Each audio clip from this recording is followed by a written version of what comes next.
You open your eyes, the room is dark, you reach for your phone, 3:14 a.m., and before you can even take a full breath, it starts. The replaying, the conversations you should have handled differently, the person who disrespected you and got away with it, the future you're not sure you're building fast enough. A heavy, sinking weight settles in your chest, and now you're wide awake with nowhere to put any of it. You've been told this is insomnia. You've been told it's anxiety. You've been told to try melatonin, white noise, breathing exercises. But none of that has ever addressed what's actually happening to you in this window. Because what's happening between 3 a.m. and 5 a.m. isn't a malfunction. It's a signal. Your subconscious mind is waking you up because something in your waking life is unresolved. A boundary you haven't set, a power dynamic you keep tolerating, a version of yourself you keep performing that's costing more than you admit. The rest of the world is asleep right now. They're not thinking, they're not auditing, they're not aware. But you are. And that's not a curse. It's raw material. Machiavelli understood that the difference between those who are ruled by circumstance and those who rule themselves comes down to one thing: what you do in the moments when no one is watching, and comfort is the easiest option. This window, this dark, quiet, brutally honest window, is the most strategically valuable time you will ever have, and right now, you're wasting it on panic.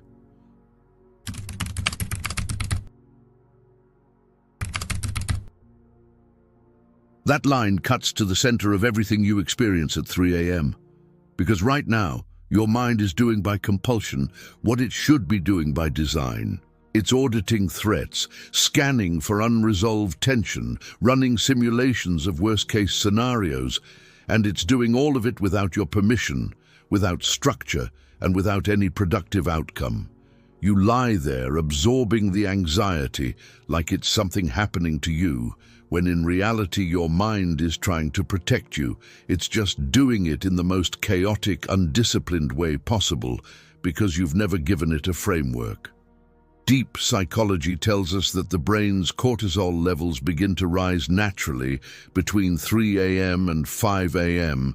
This is biological, it's measurable, and it's the reason this specific window feels so much more intense than ordinary worry. Your nervous system is literally priming you for threat detection. But here's where the gap is. The threats your brain fixates on at 3 a.m. aren't tigers. They're the co-worker who undermined you in a meeting, the friend who only calls when they need something, the relationship where you give everything and receive silence. Your mind is waking you up because your boundaries are leaking, and instead of listening to what that signal actually means, you reach for the phone, you scroll, you numb the messenger, and ignore the message. Today, we dismantle that pattern. What I'm going to walk you through are 6 protocols. 6 deliberate, strategic actions designed to be executed in this exact window, that turn 3 a.m. from the hour you dread into the hour that rebuilds you from the inside out. These aren't meditations. These aren't affirmations. These are Machiavellian frameworks for converting raw anxiety into the architecture of a mind that cannot be shaken. By the time you've internalized all 6, you won't just sleep better. You'll carry a composure into your waking hours that people can feel but can't explain. And it starts tonight. If these ideas resonate with you, hit that subscribe button for more top-tier content. Also, drop a 3 a.m. architect in the comments so I know you're ready. Let's dive in. The first thing you need to understand is what you're currently doing at 3 a.m. and why it's the worst possible response to what your mind is trying to tell you. When your eyes open and the anxiety hits, you have about a 6-second window before your nervous system makes a decision for you. In those 6 seconds, most people do one of 2 things. They reach for the phone, or they start fighting the thoughts, trying to force themselves back to sleep. Both responses are a form of surrender. Reaching for the phone at 3 a.m. is not a harmless habit. From a deep psychology standpoint, it's an act of psychological capitulation. You're lying in the dark, your subconscious has just surfaced something unresolved, and instead of facing it, you flood your mind with other people's content, other people's opinions, other people's emergencies. You're replacing your own signal with noise. And the relief you feel from scrolling isn't peace, it's sedation. You haven't resolved anything. You've just postponed the confrontation your psyche was trying to force. The second response, fighting the thoughts, clenching your jaw, telling yourself to just stop thinking, is equally counterproductive because you're treating your own mind as the enemy. You're at war with the only system that's actually trying to protect you. Machiavelli wrote extensively about the difference between rulers who respond to crises with panic and rulers who respond with stillness. The panicked ruler makes impulsive decisions to escape discomfort. The strategic ruler sits with the discomfort long enough to extract information from it. That's the first protocol. When you wake at 3 a.m., you do nothing. You don't reach for the phone. You don't fight the thoughts. You don't try to force sleep. You lie still, eyes open or closed, and you let the thoughts come without engaging them. Not because you're surrendering, because you're observing. You're shifting from participant to witness. This is the foundational move of strategic thinking applied to your own inner world. The anxiety wants you to react. Your job is to refuse, not with force, with stillness. You give yourself 90 seconds of complete non-reaction, just breath and observation. What you'll notice if you actually do this is that the intensity peaks and then, without any intervention, it starts to come down on its own. The wave doesn't need to be stopped. It needs to be allowed to pass through without you grabbing onto it. Those 90 seconds of stillness train your nervous system in something most people never develop: the ability to feel activation without being controlled by it. And that single skill, the capacity to remain composed inside discomfort, is worth more for your emotional intelligence than 1,000 hours of content about mindset. Once the initial wave passes and you've reclaimed your composure through stillness, you move to the second protocol. This is where 3 a.m. transforms from a curse into a tool. Because now, instead of drowning in the anxiety, you're going to use it. The thoughts that flood your mind at this hour are not random. They're diagnostic. Deep psychology tells us that the subconscious doesn't surface information arbitrarily. It surfaces what's unresolved, and it does so in order of emotional priority. The face that appears first, the scenario that replays loudest, the interaction that stings most.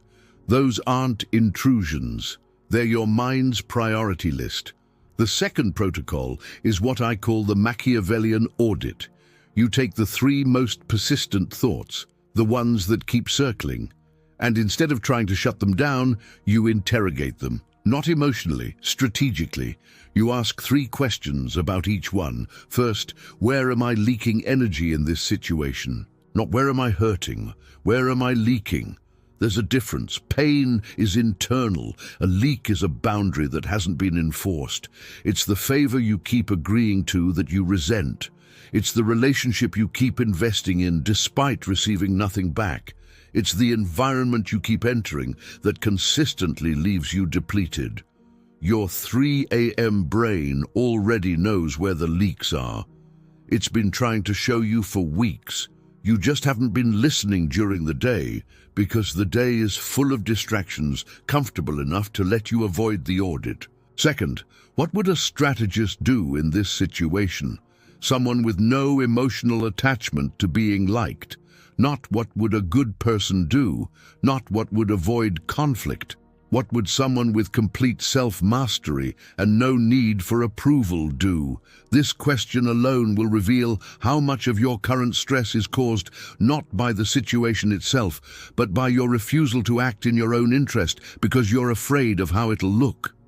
Third, what's the smallest boundary I could set tomorrow that would stop this thought from returning at 3 a.m.? Not the biggest move, the smallest. Because Machiavelli understood that sovereignty isn't built through dramatic gestures. It's built through small, precise, consistent acts of self-prioritization that compound over time. This audit takes 10 minutes. In those 10 minutes, done in silence, with no distractions, you will gain more clarity about your life than most people get in a month of therapy. Not because therapy isn't valuable, but because 3 a.m. strips away every defense mechanism you use during the day. You can't perform at 3 a.m. You can't spin narratives. You can't use charm or humor to dodge what's true. The silence of this hour is the only place you cannot lie to yourself about who's draining your energy, which boundaries you've been too afraid to set, and which version of yourself you've been maintaining at a cost you can no longer afford. The third protocol is where the actual rewiring begins, and it's the one that will feel the most uncomfortable, which is exactly how you'll know it's working. Once you've completed the Machiavellian audit and identified where your energy is leaking, you confront a harder question. Why have you been allowing it? Not on a surface level, not because you're too nice, deeper than that. Somewhere along the way, you built an identity around being the reliable one, the available one, the one who doesn't cause problems, the one who absorbs other people's chaos without complaint. And that identity has been costing you sleep, literally. The 3 a.m. spiral isn't just about other people. It's about the version of yourself you've been performing during the day that your subconscious can no longer sustain. This is shadow work in its most applied, practical form. Jung argued that every person carries a shadow, a collection of traits, impulses and capacities that were pushed into the unconscious because they conflicted with the identity the world rewarded. Your shadow isn't your darkness, it's your denied strength. For you, the shadow likely contains the capacity to say no without guilt, the ability to let someone be disappointed in you without rushing to fix it, the willingness to be seen as cold, distant, or difficult if that's what protecting your energy requires. These aren't cruel traits, they're survival traits that you buried because someone, somewhere, taught you that having boundaries makes you selfish. The third protocol works like this. While you're lying in that 3 a.m. stillness, after the audit, you identify the version of yourself that you've been afraid to be. Not a fantasy, the real grounded version that sets boundaries, speaks directly, and doesn't hemorrhage energy trying to manage everyone else's emotional experience. You sit with that version. You let yourself feel what it would be like to move through tomorrow as that person, not performing warmth you don't feel, not agreeing to things that drain you, not smiling through interactions that insult your intelligence. This isn't about becoming cold for the sake of it. It's about integrating the parts of yourself that your conditioning forced underground. Machiavelli observed that the leaders who endured were not the ones who were loved by everyone.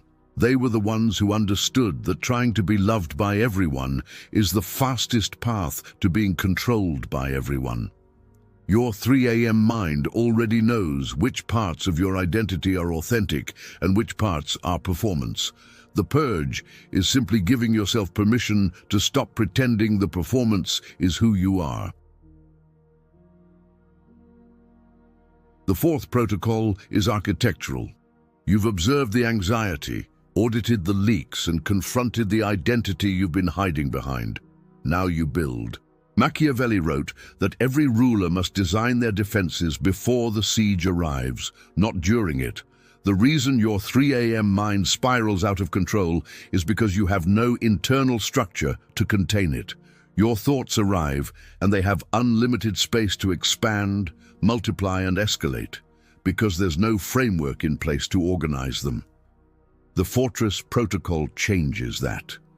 In the quiet of this window, you construct what I call a decision architecture, a set of pre-made decisions that eliminate the need for willpower in the situations that drain you most. Here's what that looks like practically. You take the leaks you identified in the audit, and for each one, you create a predetermined response, a boundary that's already been decided, so that when the moment arrives during the day, you don't have to think. You don't have to debate. You don't have to negotiate with your guilt. The decision is already made. The person who always calls to dump their problems on you, your predetermined response is a time limit. 5 minutes, and then you end the call. Not because you don't care, but because your energy is a strategic resource and you've decided in advance how much of it you're willing to allocate. The meeting where you always stay quiet while someone else takes credit, your predetermined response is one sentence of clear, direct attribution. Not aggressive, not emotional, just factual. Pre-decided. The relationship where you keep over-investing despite getting nothing back. Your predetermined response is to match their energy exactly. Not to punish them, to protect yourself. Self-mastery isn't about having more discipline in the moment. It's about making the hard decisions in advance, during the hours when you're most honest with yourself, so that your daytime self doesn't have to fight the battle alone. The 3 a.m. window is where these decisions are made, not because you're at your weakest, but because you're at your most clear. The noise is gone, the social pressure is gone, the audience you perform for all day is asleep. It's just you and the truth about what needs to change. Build the fortress now. Tomorrow, you simply walk inside it. The 5th protocol is the most counterintuitive, and it's the one Machiavelli would have valued above all others. After the audit, after the identity confrontation, after the architectural planning, you empty completely. Every strategic mind in history understood that the most dangerous state is not ignorance. It's perpetual analysis. The mind that never stops calculating eventually turns on itself, and that's exactly what 3 a.m. overthinking is. Strategic thinking without an off switch. The 5th protocol is deliberate emptiness. Here's how it works. After you've completed protocols 1 through 4, and this sequence matters, you release everything, not by force, not by distraction, by decision. You consciously choose to set down every thought, every plan, every audit, and you enter what I call the Machiavellian void. This isn't meditation in the way most people understand it. It's not about focusing on your breath or visualizing light. It's about practicing the psychological discipline of being completely empty on command. You've just spent 20 to 30 minutes doing some of the most honest cognitive work available to a human being. Now you practice the ability to stop, to go quiet inside, to exist in the dark with nothing, no plans, no analysis, no identity management, no social calculations, just silence. This is where emotional intelligence deepens beyond technique into instinct, because the person who can think with precision and then release with equal precision is someone who cannot be destabilized. Most people are trapped in one mode. Either they're numbing and avoiding, or they're spiraling and overanalyzing. The sovereign mind can move between engagement and emptiness deliberately. It can pick up the sword and set it down. It can audit the world and then let the world go entirely. 5 minutes in the void, that's all. 5 minutes of practiced emptiness after your strategic work is done. What this trains over weeks and months is something most people never develop. The ability to detach from your own thoughts without abandoning them, to hold everything loosely, to know that your boundaries are built, your decisions are made, your identity is clarifying, and that none of it requires your conscious attention right now. The void is where sovereignty becomes real, because sovereignty isn't just about knowing what to do. It's about the composure to do nothing when nothing is what's required. The 6th protocol is how you carry everything forward, because the single greatest risk of deep nighttime work is that it stays in the night. You wake up, The sun comes through, the noise of the day starts, and within 30 minutes you're back inside the same patterns, performing, accommodating, leaking energy into the same dynamics you audited 6 hours ago. The sixth protocol prevents that. Before you rise, before your feet touch the floor, you select one decision from the Fortress Protocol, and you commit to executing it today. Not all of them. One. The smallest boundary. The most precise adjustment. Machiavelli understood that power isn't seized in grand declarations. It's built through the accumulation of small, calculated moves that most people are too unfocused or too afraid to make consistently. You select it, and you attach it to a specific moment. Not, I'll be more assertive today, and that's vague, and your daytime self will find a way to negotiate out of it. Instead, when this person does this specific thing, I will respond with this specific sentence. That's it. One clean, pre-decided action tied to a specific trigger. This is strategic thinking applied to your own behavior with the same precision a tactician applies to a campaign. And here's what happens when you do this consistently. When you make 3 a.m. your workshop instead of your prison, when you use the silence instead of fighting it, you start to change in a way that's visible to the people around you, but invisible in its origin. They won't know you've been building in the dark. They'll just notice that you're different, quieter but not withdrawn, calmer but not passive, present but unreachable in a way they can't quite articulate. Your boundaries will start to enforce themselves because they'll be built into your behavior rather than your intentions. The people who were draining you will start to feel the shift, not because you announced it, but because the energy you used to give away freely is no longer available to them. Some will adjust, some will push back, some will disappear, and the fact that you'll be able to watch all of that happen without anxiety. That's how you'll know the protocols are working. That is inner sovereignty, not as a concept, as a lived, felt, nightly practice that compounds into something the people around you will experience as quiet, immovable authority. You've been treating 3 a.m. like a problem, like something broken in your sleep, in your brain, in your wiring, and every strategy you've tried has been aimed at making it stop, forcing sleep, numbing with screens, white-knuckling your way through until exhaustion wins. But what if the reason nothing has worked is because you've been trying to silence the one part of your mind that's actually telling you the truth? The 3 a.m. window isn't your enemy. It's the last honest space left in your day, the only hours where the performance drops, the masks come off, and your psyche can finally show you what needs to change. Machiavelli didn't build his strategic frameworks during the busy hours.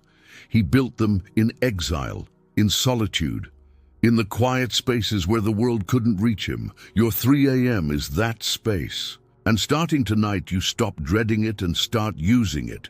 The 6 protocols, stillness over reaction, the Machiavellian audit, the identity purge, the Fortress Protocol, the void practice, and the 5 a.m. emergence. These aren't techniques you try once. They're a system, a nightly architecture of self-mastery that turns your most vulnerable hours into the foundation of a mind that can't be rattled.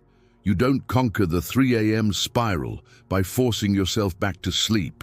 You conquer it by accepting the silence and building inside it. If something in this video shifted how you see those dark, quiet hours, go to the comments and type, "I build in the dark." That's your declaration. That's the line between who you were before this video and who you're becoming after it. And if you're ready to go further, if you understand that this isn't just about sleep, but about fundamentally restructuring how you move through the world, then subscribe.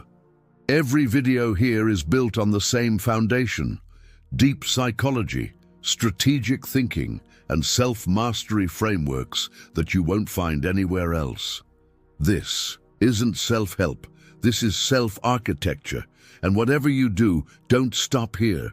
The video on screen right now takes everything you just learned and applies it to the one daytime dynamic that undoes most people's progress before it even starts. You need to see it. I'll meet you there. See what others miss, know what others fear, become who others can't.